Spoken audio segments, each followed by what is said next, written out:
11 बजिसक्यो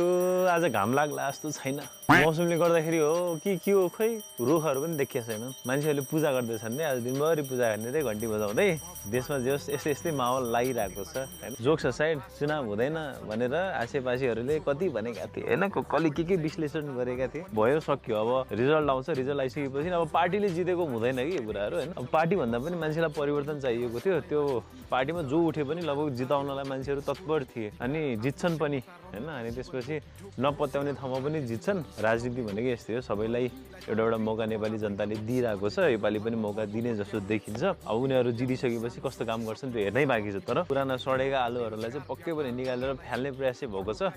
अबको 24 घण्टामा त्यो पुष्टि पनि हुन्छ अनि उनीहरूको झोला बोक्ने झोलेहरू हैन जो चाहिँ प्राउडली म झोले झोले भनेर आउँथे नि उनीहरूले चाहिँ के गर्ने कुनै थाहा छैन उनीहरूका माइबापहरू हारिसकेपछि त देश बनाउनको लागि पनि अलिकति समय खर्चिनु होला कि हैन कति पार्टी बनाउन र मान्छे बनाउन लाग्नुहुन्छ अब देश बनाउन पनि तपाईहरु चाहिँ अग्रसर हुनुपर्छ तपाईको पार्टीको सिद्धान्त व्यक्तिगत कामको स्वार्थको लागि जुन झोला बोकेर हिँडिराख्नु भएको थियो अब देश बनाउने स्वार्थको लागि पनि हिँडिदिनु होला यो देश हामी सबैको हो सबैजना मिलेर बनाउनु पर्छ चुनावको नतिजा जस्तो आए पनि हामीले स्वीकार्नु पर्छ किनभने जनमत हो जनताले दिएको मत हो यसलाई सबैले सम्मान गर्नुपर्छ माहौल रमाइलो छ